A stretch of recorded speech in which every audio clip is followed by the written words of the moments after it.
Look at this. Right here in the South Atlantic Ocean, roughly halfway between South Africa and South America, there is a volcanic island with a single settlement of around 250 people. The nearest inhabited land is Saint Helena, over 2,400 kilometers away. There is no airport, no regular boat service. Mail arrives a few times a year. Every person living there today is descended from just 7 founding families. And it all started in 1817 with one man, a Scottish Army corporal called William Glass, who refused to leave when the British Navy told him to go home. His name is on the island to this day. The island is called Tristan da Cunha, and it is the most remote permanent settlement on Earth. So let's get our bearings. Tristan da Cunha sits in the South Atlantic at roughly 37 degrees south. It is a near-perfect circle of volcanic rock about 12 kilometers across, with a dormant volcano at its center called Queen Mary's Peak, rising to 2,062 meters. The island is surrounded by steep cliffs on almost all sides, with only a narrow coastal plain where the single settlement sits. On satellite view, it looks dramatic. A dark volcanic mass rising straight out of open ocean, with almost no flat ground anywhere except one small strip on the northwestern coast. That strip is Edinburgh of the Seven Seas, the only village, the only place on the island where anyone lives. And despite its grand name, it is a settlement of about 250 people with one doctor, one school, one pub, and a crawfish canning factory that provides most of the island's income. Tristan da Cunha has no airport. The only way on or off is by boat, and the sea around the island is so rough that ships can only land on about 60 days per year. On the other 300 days, the swell is too high and the cliffs too close. Occasionally, ships pass without being able to land at all. The island has its own postal code, which is how residents order supplies online, delivered whenever a boat can get through. This is the world that William Glass chose, and he chose it deliberately. To understand why he was there at all, you need to go back to Napoleon. After Napoleon's defeat at Waterloo in 1815, the British imprisoned him on Saint Helena, a small island in the South Atlantic, far enough from Europe that rescue seemed impossible. But the British government was nervous. Tristan da Cunha, about 2,400 kilometers southwest of Saint Helena, was a potential staging post. An enemy ship could resupply there, wait for the right moment, and attempt a rescue. To prevent this, the British annexed Tristan da Cunha in August 1816 and stationed a garrison of about 72 soldiers there. Napoleon never escaped. The French never came. Within a year, the British government decided the garrison was unnecessary and ordered it withdrawn. William Glass had other ideas. Glass was a corporal from Kelso in Scotland, born in 1786. He had enlisted in the Royal Artillery under a changed name. He was born William Glasgow, but took the name Glass when he joined up. He had served in South Africa, where he met and married Maria Magdalena Leyenders, a Cape woman of mixed Dutch and South African heritage. When the garrison withdrawal was announced in 1817, Glass asked permission to stay.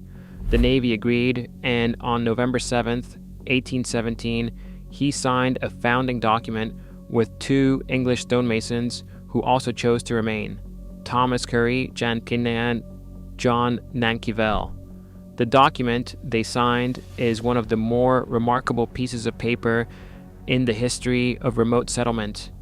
It stated that the 3 men would live as equals, that all resources and labor would be shared in common, and that no man's interest would be placed above another's. They called their arrangement the Firm. Glass became its de facto leader and the island's first governor. He was 31 years old. He would not leave for the next 36 years. The community grew slowly in ways that say a great deal about just how isolated the island was.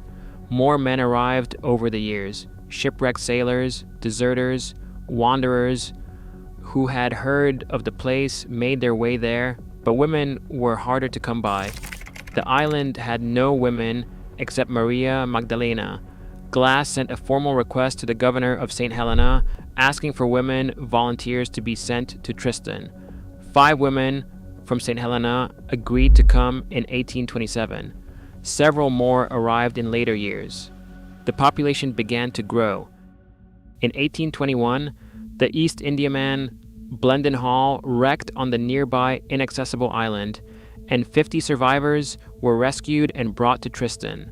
Most eventually left, but the event briefly tripled the island's population and created food shortages that took months to resolve.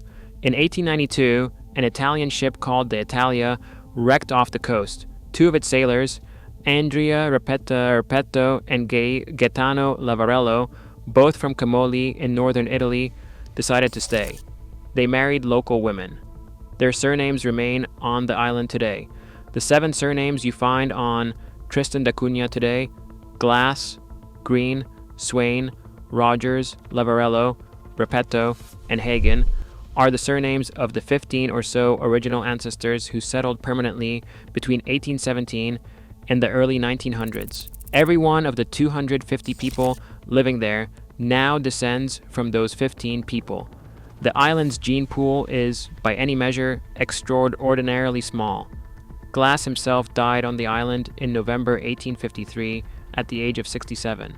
He had outlived his wife and several of his children. He is buried there.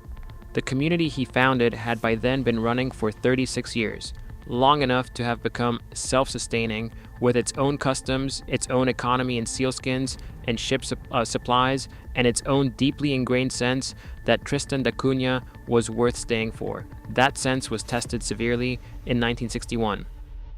From August of that year, earth tremors began shaking the island. A fissure opened in the ground behind the settlement. A new volcanic cone began rising from the earth, giving off a powerful smell of sulfur. It grew steadily through September and into October.